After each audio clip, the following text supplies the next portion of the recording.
በቢሾፍቱ ከተማም እንግዲህ በአንድ ጀንበር 1.2 ሚሊዮን ችግኝ የሚተከል ነው የሚሆነው። ለዚህም ደግሞ የሚሆን ዘንድ ከችግኝ ጣቢያዎች አሁን እየተመለከታችሁት እንዳለውም እንግዲህ ችግኞች ወደ የሚተከሉባቸው ስፍራዎች እየተጓጓዙ ነው የሚገኙት። በአረንጓዴ አሻራ መርሃ ግብር በሐምሌ 7 ቀን 2018 ዓ.ም በአገር አቀፍ ደረጃ የሚካሄደውን በአንድ ጀንበር 8 ሚሊዮን የመትከል ዘመቻን ለማሳካት የቢሾፍቱ ከተማ ዝግጅት ማጠናቀቁን የቢሾፍቱ ከተማ ማዘጋጃ ቤት ስራ አስኪያጅ አቶ ገብሬ ዳቢ ተናግረዋል። በከተማችን ላይ እንግዲህ በግሪን ሌጋሲ ስራዎች ሲሰሩ ነው የቆዩት።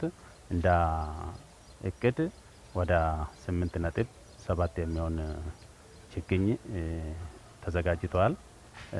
ጉርጓድም በዛው ልክ ነው የተዘጋጀው። በአንድ ጀንበር የሚተከሉ ወደ 1.2 አካባቢ ናቸው። ይሄ በህብረተሰቡ ተሳትፎ ሲዘጋጅ የነበረ በመንግስት ችግኝ ጣቢያም ሲዘጋጅ የነበረ ችግኞች ወደ ጉርጓዱ ወደ ተዘጋጀበት ወደ ሳይቱ ጂፒኤስ የተወሰደበት ሳይት ላይ እየተጫኑ ነው ያሉት።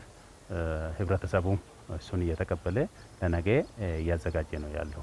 የቢሾፍቱ ከተማ የቱሪስት መዳረሻ ከተማ እንደመሆኗ በዘንድሮም የአረንጓዴ አሻራ መርሃ ግብር በስፋት የሚተከሉት ችግኞች ለውበት የሚውሉ መሆኑን የቢሾፍቱ ከተማ ማዘጋጃ ቤት የጽዳትና ልማት ቡድን መሪ ወይዘሮ ገነተ ገረሱ ገልጸዋል።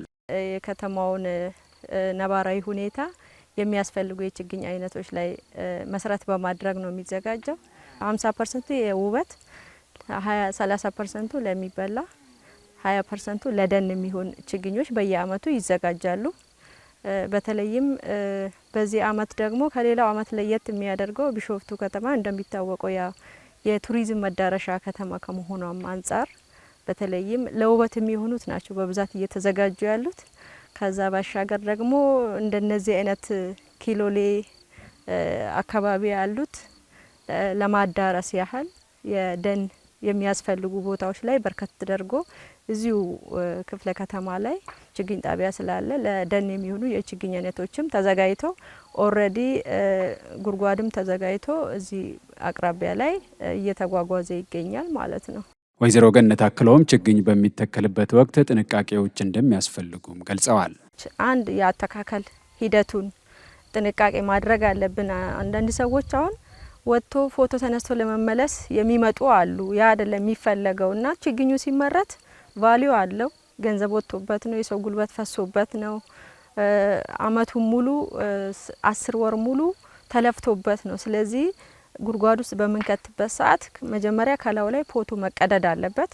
ፖቱ ከተቀደደ በኋላ ጉርጓድ ውስጥ ከተን ወደ ቀኝ የወጣውን ቶፕ ሶይል የምንለው ወይንም የላይኛውን ከመለስንበት በኋላ የታችኛውን አፈር ደግሞ በግራ በኩል ያለውን እንመልስበትና አፈሩን ከመለስን በኋላ ራሱ በእግራችን መርገጥ አለብን ዙሪያውን።